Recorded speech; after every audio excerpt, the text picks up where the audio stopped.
answers to your deepest struggles weren't in your mind, but in your soul's memories. In this episode, we explore how past life regression and spiritual hypnotherapy can reveal the root causes of emotional and spiritual blocks, bringing healing, clarity, and peace. Hi, and welcome to the U World Order Showcase podcast, where we feature life, health, transformational coaches, and spiritual entrepreneurs stepping up to be the change they seek in the world. I'm your host, Jill Hart, the Coach's Alchemist, on a mission to help coaches and entrepreneurs amplify their voice, monetize their mission, and get visible. If you're ready to start attracting premium clients without chasing people down or without chasing algorithms or hunting people down like a banshee on a mission, head over to coachesalchemist.com and schedule your free client acquisition audit. It's the first step to building a business where your clients seek you out rather than you having to hunt them down. Today, we are chatting with Craig Meriwether. Craig is a certified hypnotherapist, medical hypnosis specialist, and NLP practitioner with over 12 years experience helping people heal at the deepest levels of mind and soul. As the founder of Sacred Mystery Hypnotherapy and Arizona Integrative Hypnotherapy, he guides clients through the past life regressions, spirit world exploration, and subconscious healing sessions designed to uncover the hidden roots of emotional and spiritual pain.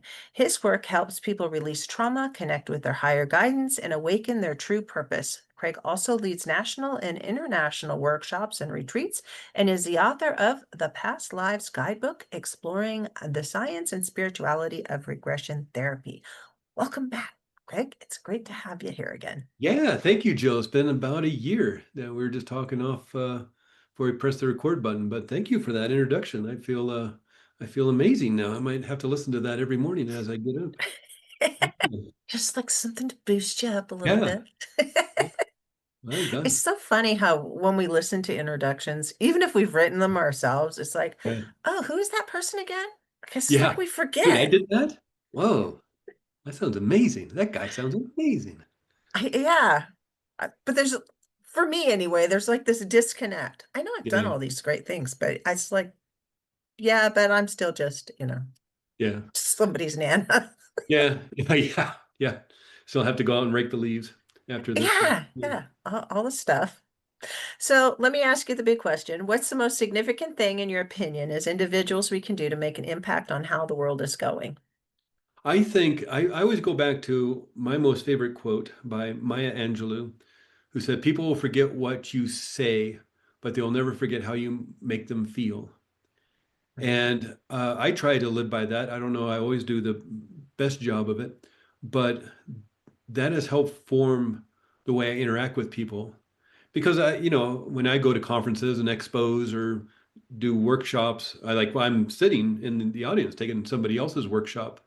Yeah, in a few weeks, I might kind of start forgetting what they said. Hopefully, I took great notes. Maybe there's a recording of it I can listen to later. I'll start to forget what they said, but like, how do they make me feel? I won't forget that. And so I see it in my own life, and I try to hopefully do the best job I can living that. And that's where a lot of this work that all the people that you have on your show, there's all sorts of different techniques and tools and ways of managing your body, mind, and spirit. And it's that clearing, that needing to let go, that kind of, it clogs up the system, junks up the system, like a dirty window. The view's still there. You just got to wash the window. So sometimes we got to cleanse and clean, and we get back to hopefully making people feel a little bit better. They feel a little better. They make somebody else feel a little better. They make a little smile at somebody. They're not so rude to the cashier. It just makes the world a better place. It's really interesting because I think when you talk in terms of how people make you feel, like when you go to conferences or even just talking to somebody, it's how that information or that energy that they're giving off transforms your life. Mhm. And even in like just talk to the cashier at the grocery store, it shifts your life path Yeah. ever so slightly just from that interaction. And we have lots of interactions throughout the day with different people. And it could be just listening to podcasts or videos or talking to people, chatting online. Each of those interactions with another human being is like molecules floating around in the atmosphere and but bumping into each other. And it makes them go on a little bit different Yeah. trajectory. They're still part of the big thing, but it just makes life interesting, Yeah. and it's not so much about memorizing everything. It's Yeah. letting And it. look, to be um to make it take it down to maybe the black and white of it, it's like it's easy to punch down and make somebody feel bad. Mhm. That's easy to do. And especially with the social media stuff going on, it's easy to leave a nasty comment or a sarcastic comment or something. It's easy to do and then go about your day because you don't see their reaction. There's that Mhm. filter of not seeing maybe that you hurt their feelings or anything. It's it's a bit harder to make somebody feel good, but it may just be as simple and as easy as that smile. Yep. Or hey, I appreciate you being here. I know, or that was the best cup of coffee I ever had. Or, Great shoes. yeah, great shoes. Yeah. Yeah. Yeah. And I Just, appreciate you being here today. That was a long line of people. And you handled it with grace and poise, and I don't know, that might make their day.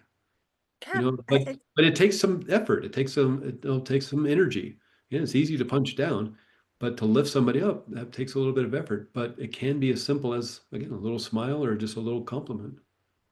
Great necklace, great hair. I don't well, thank you. I like this new necklace.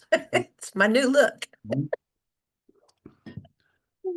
So how does all of this relate back to understanding kind of where we come from and the the deeper the deeper things in this realm? Well, it's a great way to thread it back, because a lot of the work I do with people is based on the research and kind of protocol set up by Michael Newton in his book Journey of Souls, Destiny of Souls, the other books that have been written by the Michael Newton Institute. They've literally been researching this since the early 1970s, or at least Michael Newton was.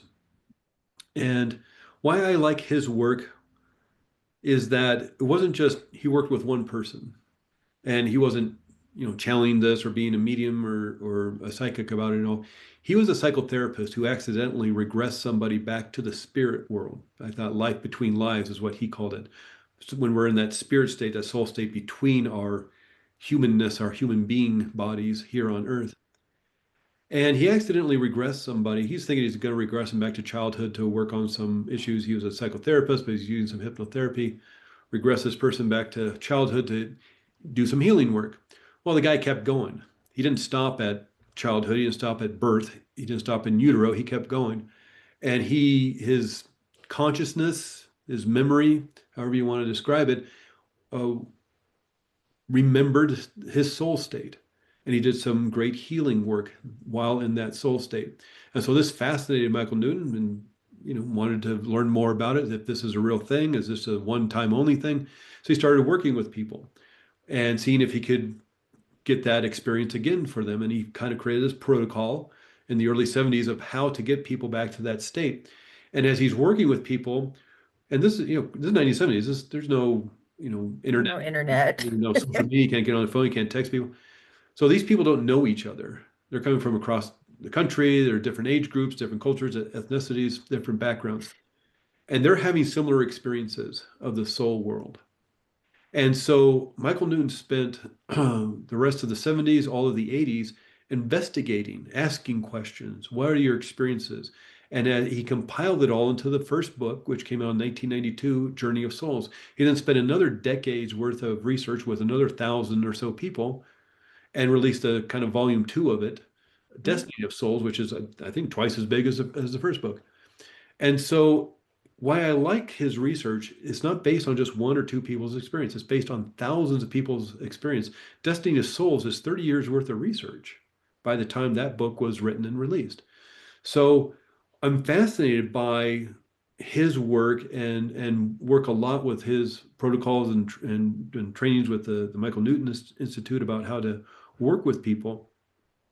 And the idea that comes about in Journey of Souls and Destiny of Souls is that we are here to learn and to grow.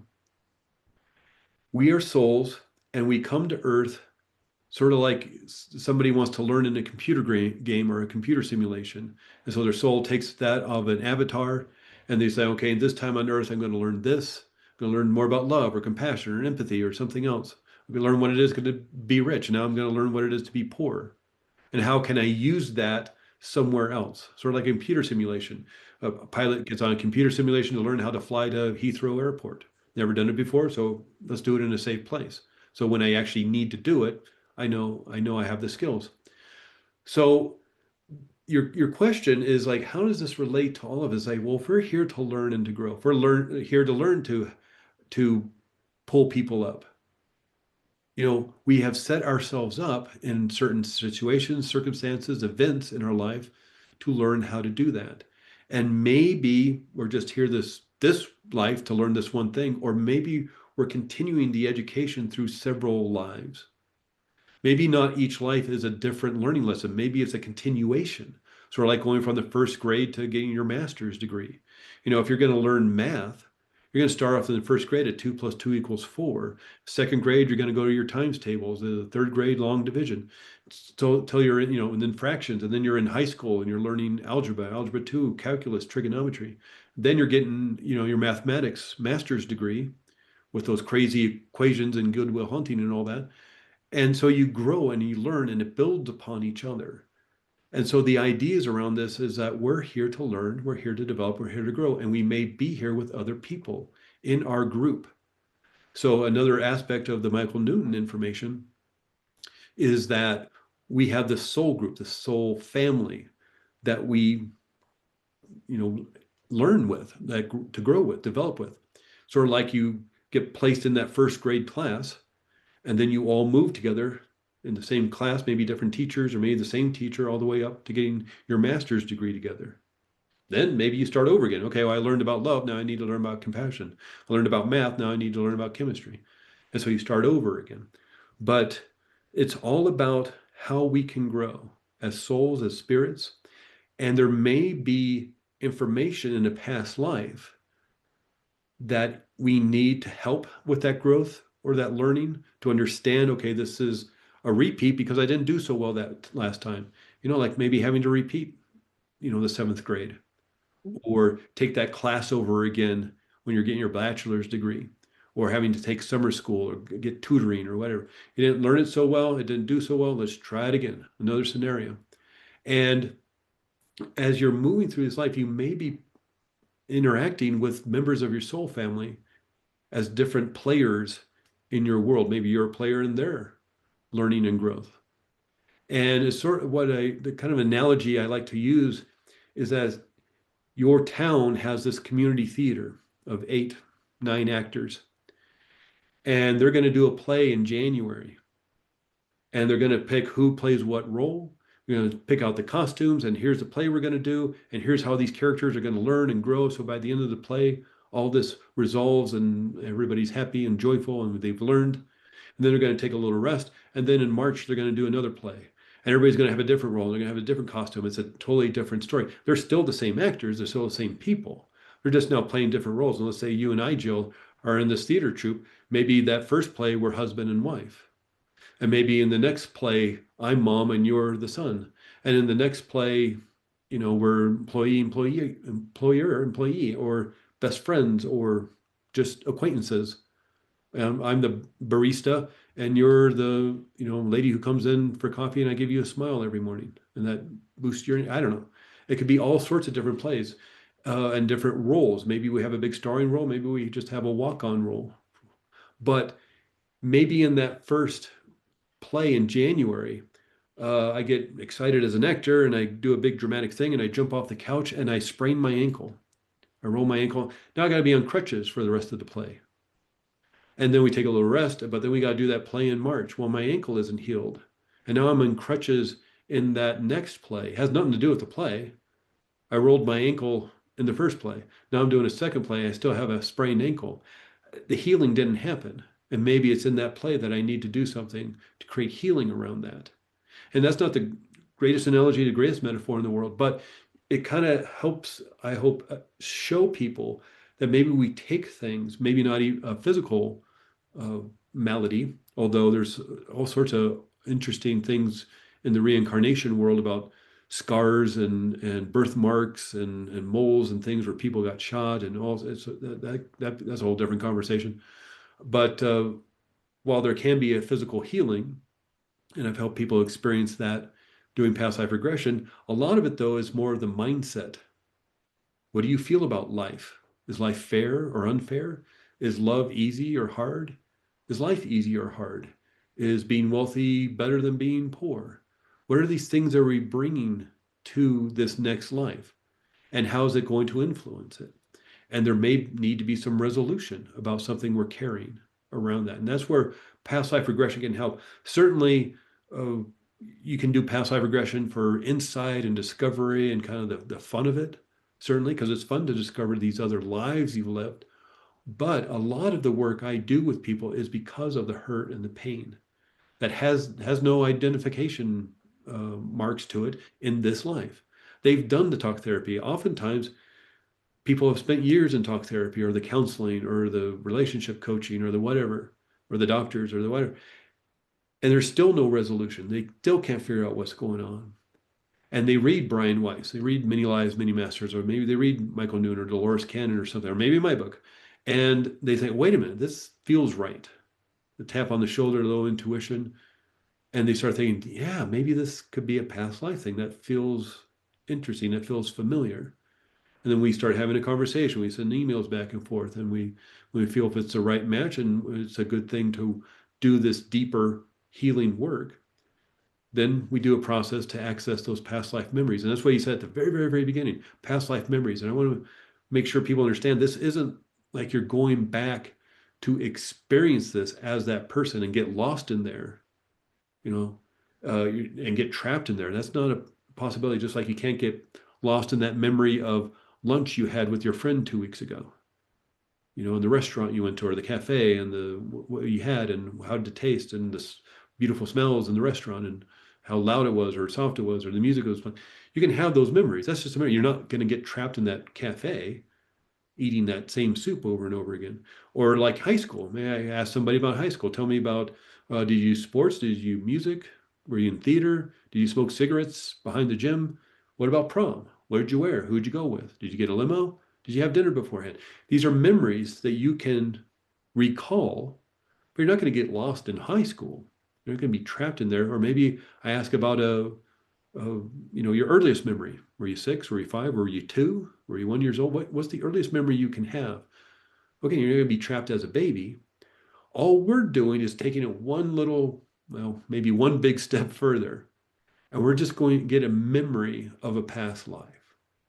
And it's the same swimming pool. It's just maybe we've been hanging out in the shallow end here on Earth. All we're going to do is go over to the deep end. It's the same pool. It's safe. It's When true. We're just going to go a little bit deeper. when you get older, as you're talking, I'm thinking about, what's my earliest memory or going to prom, which it's a good one. Mhm. I've seen pictures of myself when I was going to prom, and it's like that's a different person. I'm not even that being anymore. And I think past life regressions are sort of like that. I know I've had some past life experiences, and they really help cement some things in. Yes, they can help you deal with trauma, but they can also help you deal with things that you experience in everyday life. Like I have I have bad claustrophobia. I Mhm. I can't like I can't sit in the back seat of most cars. And I don't know what's about that, but I'm also definitely afraid of heights. Like I can fly in a plane, that's fine. But if I can't get near really high places that don't have a barrier, and I Sure. think it's because I went off a cliff on a horse in Mm. another life. I have a very vivid memory of being on a horse. I think it was in England, and going over a cliff and dying on the rocks below, the Yeah. horse and I. Um, but it helps me when I deal with like heights. It's like I'm Mhm. not there. I'm Yeah. safe.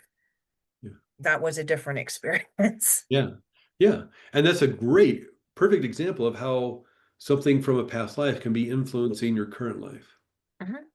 And maybe not in such a, extraordinarily huge way. It's just, okay, don't go up to, the 50th floor of the building, I guess.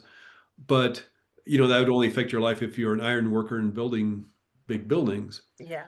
But it's a connection, a thread to this past life that's having a serious, impact on your life in this way. And maybe there's healing that needs to be, done around that, some resolution around that. It's the same way, like I live in Flagstaff, Arizona. We're up in the mountains here in the Mhm. desert pine forest mountains.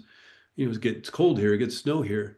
And if somebody was born and raised here and never left this town and yet had a deep fear of the ocean, that would be an odd thing for this. If they'd never seen the ocean, maybe they saw a movie. Nowadays, it might be easy to find a scary movie about the deep ocean. But if they'd never, watched TV or never watched a movie, where's that fear coming from of something they've never experienced before? And, again, maybe it was a movie or they heard a story or something, but maybe it is that memory that is still influencing their current life. And does there need to be resolution around that? And that's the main work that I do with past life regression is the healing work. Now, of course, yeah, we can have kind of fun and discover insights and about who you were and how they relate to your current life or just explore. But I always want to make sure there's time available for healing, known or unknown. Maybe you don't know what healing needs, but you move up into that spirit world after you pass in that life, and that's a great way to see how that past life may be influencing your current life. Because what are you thinking at the end of that life? Again, life fair or unfair, love's fair or unfair. Uh, are you seeking revenge? Are you regretful? Are you resentful? Are you angry? And that may be influencing the anger and resentment that person may be having in this life. Well, once that life passes, you're in spirit form now. And we go up into that spirit world that Michael Newton explored in his books Journey of Souls and Destiny of Souls. And we always go to the healing place. Even if it's not a session focused on a specific healing of anger or anxiety or a phobia or a fear or something like that. Because maybe there's something there that needs to be disconnected, or some other healing. And maybe you're there on your own, or maybe you're there with your spirit guide, or maybe there's other healing beings, sort of like a hospital or some sort of clinic for the spirit. And then, and understand, of course, whether some people are using um, this work for healing or something else. If you go to the healing place and maybe there's healing using water or light or energy or something else, maybe the healing beings have some sort of futuristic looking rods that they move up and down to stabilize the energy of your spirit or something. I'm going to guess there's probably not water in the spirit world or, rods of energy or something. But I think it's a way for our brains to allow us to understand what is happening. We're kind of like taking this 5D information, this fire hose of 5D information into this funnel into our 3D brain. And our 3D brain has to make sense of it and maybe create the metaphor of water or the metaphor of light or something else. And so while people may scratch their heads and say, well, yeah, but does the spirit world really have, spirit beings wearing robes? Like, well, yeah, maybe not, but that's what your subconscious mind, your brain needed to manifest in order for understanding to happen and to move forward into the various realms there and for healing to be created. And so I think we can get a peek behind the veil, and maybe we can get very detailed information about a past life of where the exact city, the exact neighborhood, the exact street, the exact year and month. But sometimes it may be a little bit more vague, like, well, I feel like maybe we're in England, it could be France, and I'm on a horse and there's a cliff. I'm not sure where we are. I think it's the 1700s, you know, but is that enough for healing to happen? You understand the scenario that a horse went off a cliff with you on it, and that was probably extraordinarily fear inducing. And how is it affecting your life? And what are the connections that need to be cut from that so you can resolve it and move forward without that fear and anxiety, bubbling in the background. So people have different experiences and different ways of accessing the information in terms of how it gets downloaded to them. But it's, again, that's why I like to focus on what is the healing that needs to happen, or at least the discoveries that need to be made, the questions that need to be asked. Yeah. Can I ask you at this point, how do you work with people? Is it always one-on-one? Do you work in communities with people? And do you have courses where people can go at their own pace to learn how to do this themselves? How does all of that look for you? Yeah, that's a great question. I'm kind of building all of that up right now. Generally, over the last 10 years or so, I've been working with people one-on-one, which is an extraordinary way of doing it. I've been doing workshops over the last few years, 10, 20 people. And it's a fun way of working with people. Of course, you have to be a little more general when you're working with 20 people, and you can't get as specific with each person. When we're doing a one-on-one session, we're actually having a conversation. And while you're in that trance state, you're in that altered state of consciousness to receive this information, you're consciously aware enough that you can answer questions I may be asking. This not only helps with the recording, so you can listen to it later, research later, a month later, a year later, and the transcript that you get, but it also helps move the past life experience forward, because there may be somebody who, just using your example, Jill, of the horse going over the cliff. It was so traumatic that they just maybe start looping it. I'm going over it again. I'm going over it again, because it's so traumatic that their mind's having a little glitch and they're just experiencing that over and over and over again. And if the past life regressionist doesn't know, well, they're not going to be able to get them out of that loop. So when you're working one-on-one, and of course in groups too, if you see somebody having a difficult time, you can work with them to resolve the issue. But it has to be more of, I want you to go past life and open the door. And what are you experiencing? What are you seeing? Whereas if I was working one-on-one with somebody, it's like, literally tell me out loud what you're experiencing. Where are you? Okay, we're now going to move to the next significant event in that life. I'm going to count to three. One, two, three, be there now. Now, where are you? Well, it seems to be a few years earlier, actually. And I'm younger and I seem to be in school. That person will tell, maybe not everything, but 10, 20% of their experience. So again, so they can go back and research themselves later, because some of these sessions can be 3.5 hours long if we want to do a more real in-depth one. And you'll experience that and you'll have the conscious awareness of that experience. It's not like you go to sleep and then all of a sudden you wake up and I tell you what your experience was. No, you'll experience it, but it's sort of like experiencing a 3-hour movie. You see one of those, Martin Scorsese or Marvel movies or something that's 3 hours long. Well, you saw the movie and you're consciously aware of the movie. It's just maybe a couple weeks later, you won't remember the entirety of the whole story, but luckily you have a recording of it.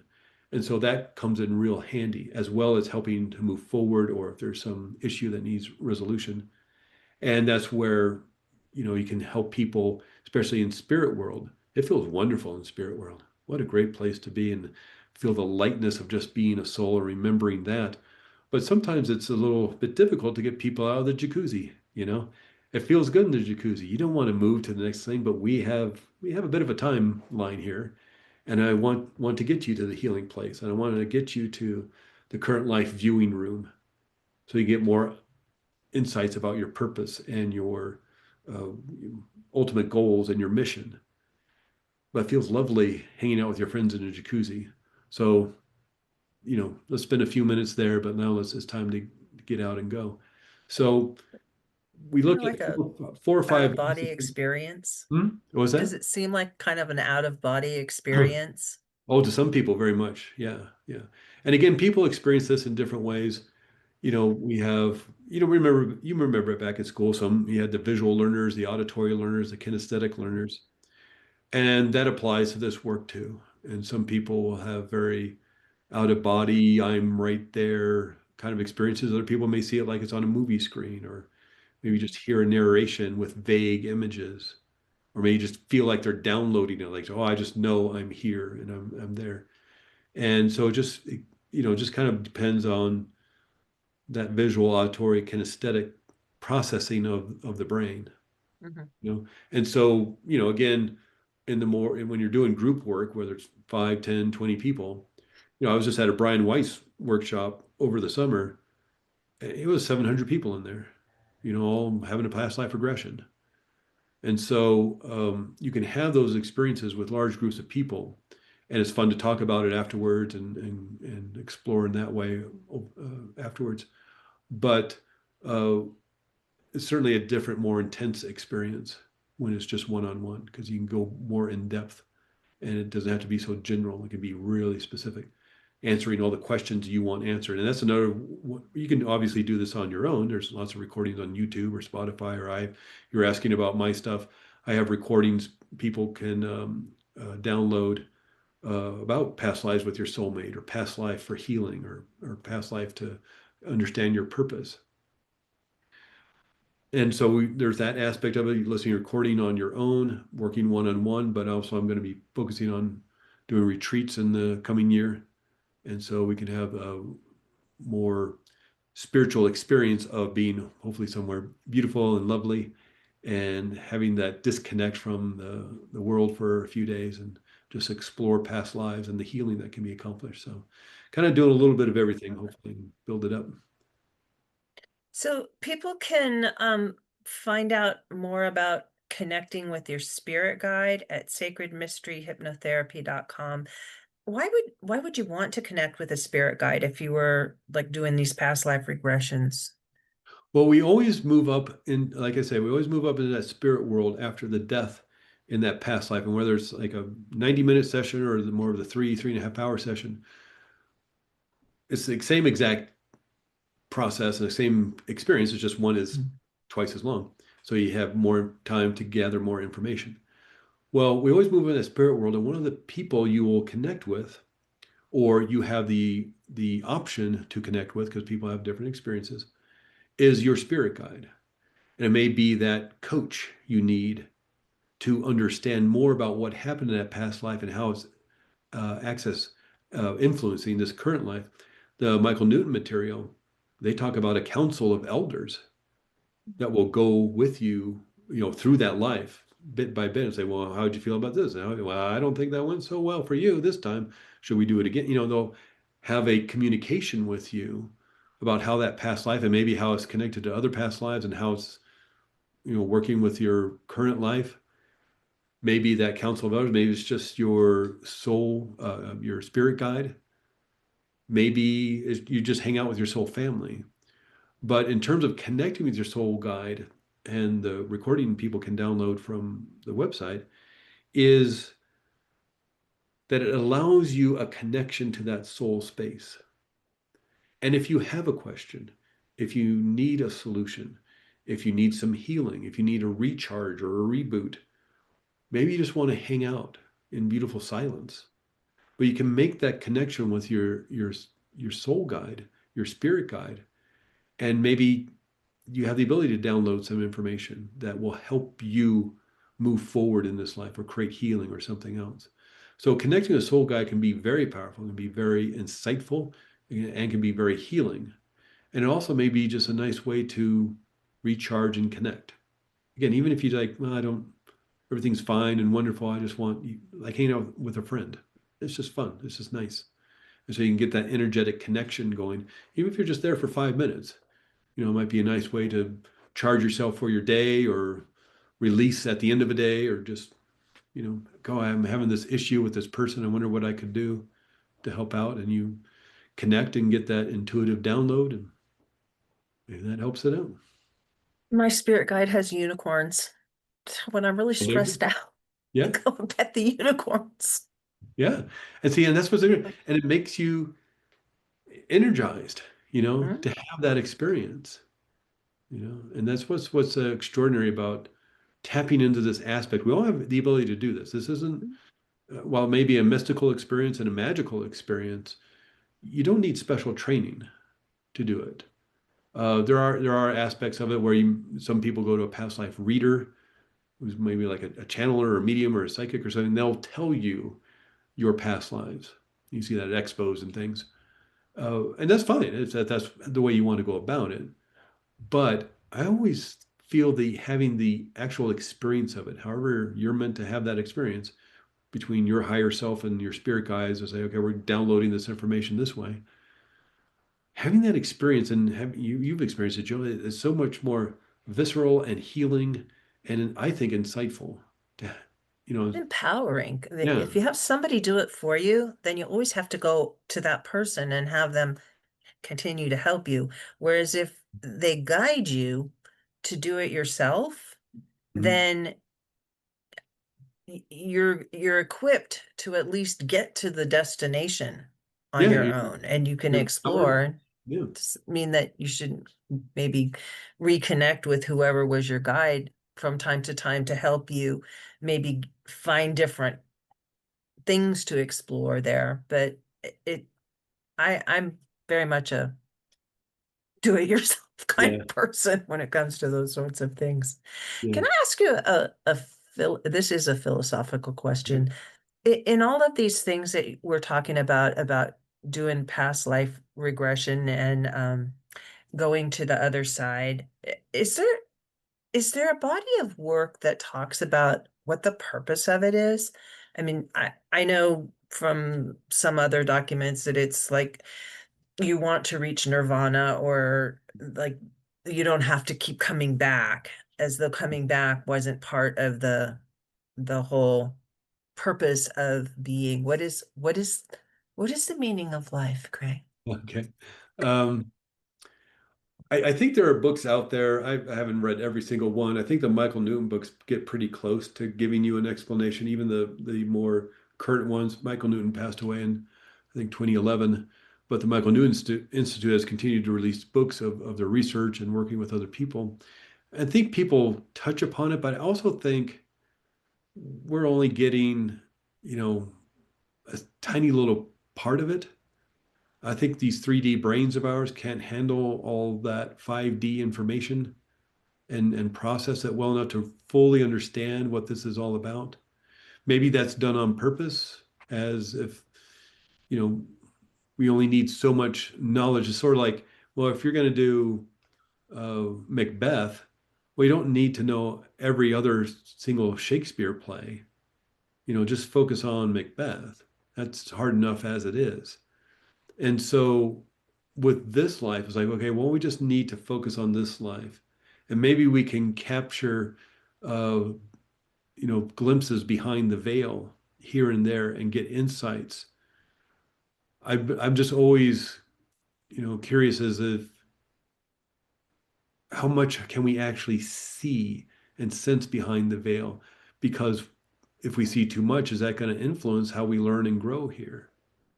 You know, and even if you see of nirvana, you see the enlightenment. Is that the end, or is that just second grade? You Yeah. know, is that just yeah, graduating high school? Oh yeah, well now you got to get your bachelor's, you got to get your master's degree, and then you're getting PhD, and then you start teaching. You and so we may just be heading towards graduation of high school, and we can't even really understand what comes after that. So I think it's a lot bigger than our little 3D brains can fully understand. I think we can peer behind the curtain and get insights that will help us with our learning and growth. I've run into situations where questions were asked and the person was not allowed to know the answer because it was going to influence their life on earth. And so they're up in the soul world, and that's where a lot of these questions can be. They'll email me if we're doing it over Zoom, which works really well over Zoom because people feel relaxed and comfortable in their homes, and uh, they're the ones having experience. I'm not doing anything to them per se.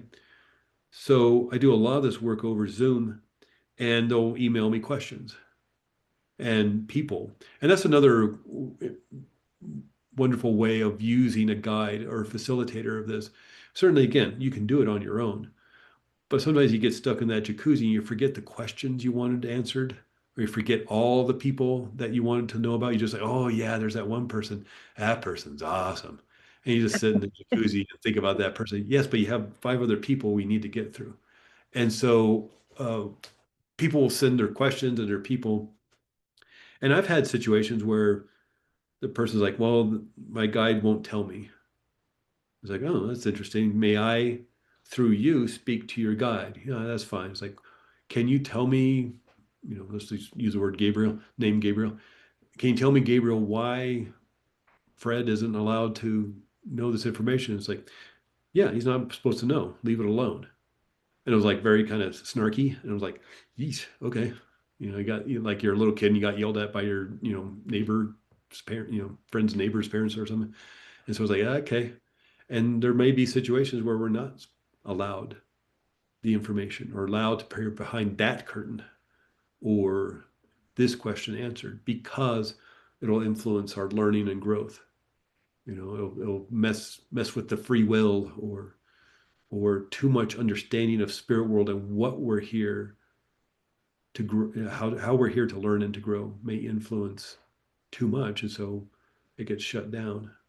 Okay, so we'll go do something else. But it's a fascinating question, and as much as I like to have the answer, and I like reading people's responses or listening to people's responses to that answer, I don't know that we can truly fully understand it completely. I think I've people seen like a see that it's like, yeah, it's like, yeah, we get out of high school and then, well, then what? Do you go to college? You go to, go to community college, you go to university, you get two bachelors, you get three master's degrees. What happens? yeah, I've I've seen a few people who have had past or near death experiences, which is just kind of like on the other side of what we're discussing here, but they almost always are really changed by the experience in one way or another. Just like you can't get to that point and not come back Yeah, totally with a total different perspective. yeah, yeah. It's fascinating. I even had I start off my book, the Past Lives Guidebook, with the story of somebody I worked with, and I check in with people, a few days afterwards, just making sure they're all right. If they have any questions, want to talk about something that they experienced, and she sent me this really great email back and said, 20 years of chronic hip pain is now gone. And I didn't even know she had hip pain. She didn't, that's what we were working on. It's just what she lived with. She just lived with hip pain. She'd been to the doctor. She had the MRIs and X-rays and physical Yeah. therapy for decades. Nothing worked. And there was no physical injury or reasoning to have this hip pain. So, but I didn't know that. That's what we weren't working on that. But I always take people to the healing place. And there's some other healing to be done. And I always end that kind of the part two of the healing place is disconnect the cords. And so if you see any negative cords connecting you to that past life or any other past life, pull them out. And I want them to actually pull them out. And it's a private thing. I'm helping, I'm facilitating, I'm guiding, I'm checking in on making sure they're all right, but they're not giving me details about the healing because again, that's more of a private thing that somebody goes through. And so I give people the time they need. They need 5 minutes, 10 minutes, 15 minutes, 20 minutes, whatever you need. And it was taking a while and I'm checking in and just making sure I'm watching, making sure she's doing all right. And finally she says, okay, I'm complete. I'm like, we're in. And she emailed later and said, yeah, there was a big, huge cord plugged into my hip and I couldn't pull it out. And so I asked my guide to help me pull it out. Couldn't pull it out. And so they got all the healing beings. They did one of those, tug of war things. And they all tried and tried and tried to pull it out and finally managed to pull it out. This was minutes of doing this, like 5 minutes just on this one cord. And she said they pulled out the cord. She wasn't even really sure what the cord represented or what it was from. It was just on her hip. She pulled it out and her 20 years of chronic hip pain was gone. It was like 3, 4 days later, you know.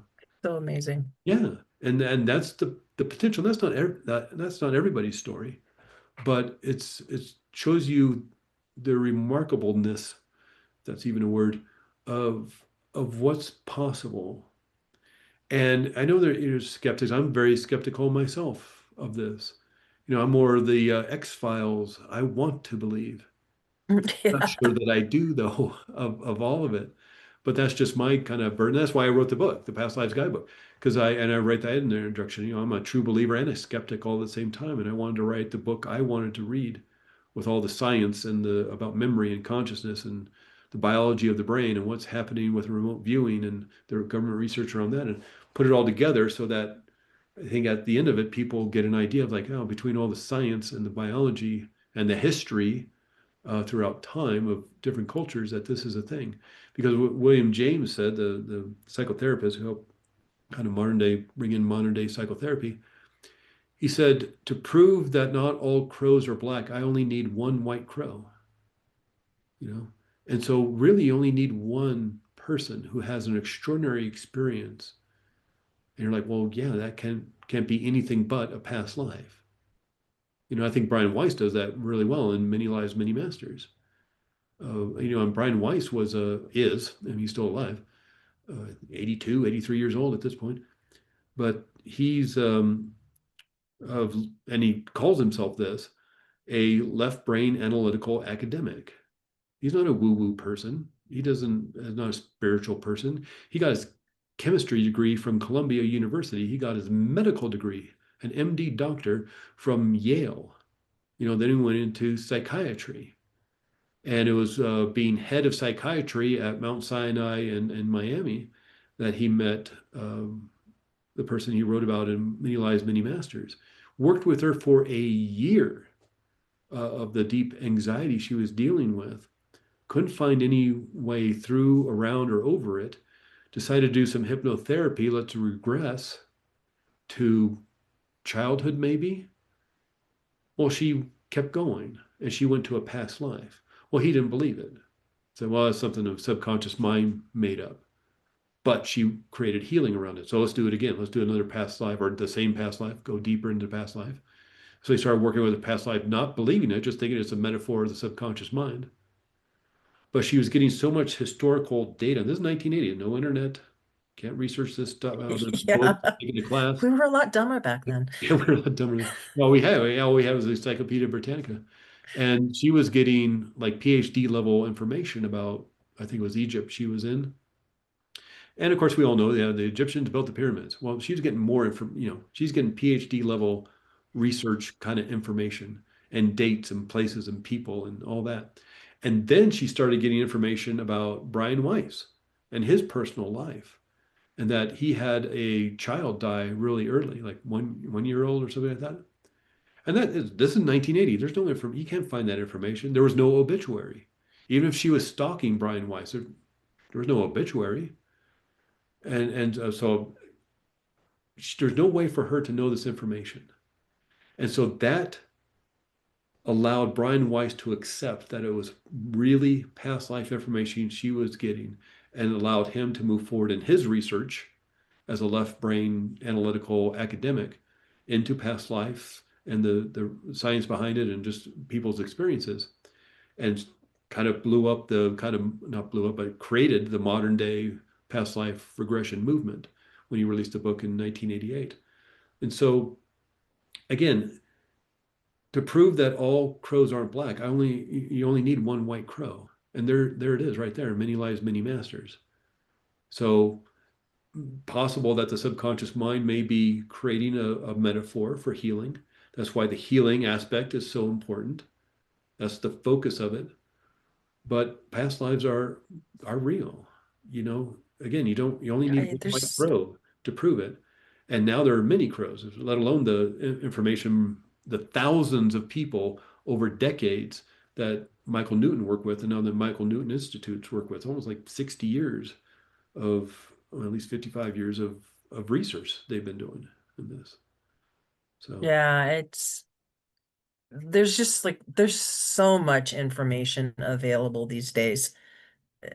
It, yeah. you have to deny so much in order to say, no, that's not true. Yeah. It, it Well, makes and what's it so much fascinating about it easier to accept it.